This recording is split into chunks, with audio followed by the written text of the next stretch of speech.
Look with me at verse 25. Not neglecting to gather together, as some are in the habit of doing, but encouraging each other, and all the more as you see the day approaching. It's harmful to stop meeting together. It's a bad habit. One of the most annoying habits that we see on our roads is when cars change lanes without signaling. Have you seen that before? Oh. If you haven't driven enough, right?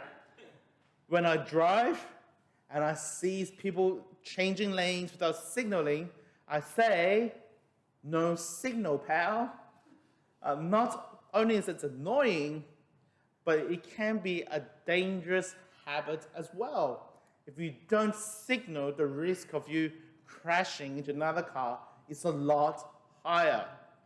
Not signaling in a car is a bad habit.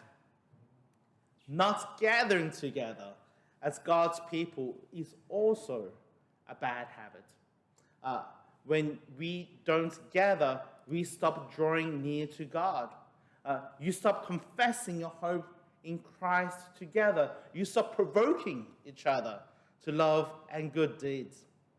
Now, of course, I know that in COVID situations, there will be times when we can't gather by law.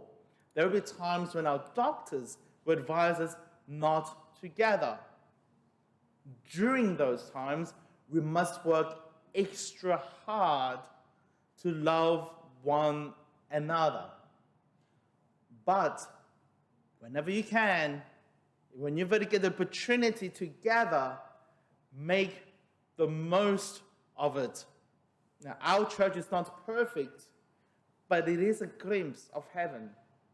Though far from perfect, you will see evidence of God's grace, God's faithfulness, God's love in the lives of our members.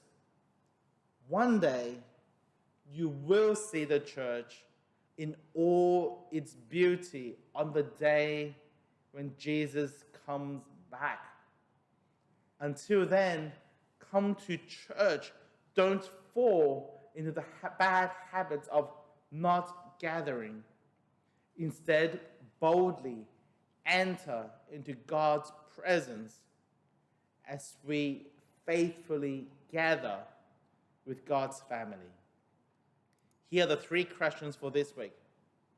Today we have heard that as God's people, we're together in hope, faith, and love. And so imagine Jesus asking you these 3 questions. Do you trust me? Faith. Will you wait for me? Hope. And do you love me? Love. May we be a church that trusts Jesus, hopes in Jesus, and loves Jesus as we boldly enter into God's presence, faithfully gathering with God's family.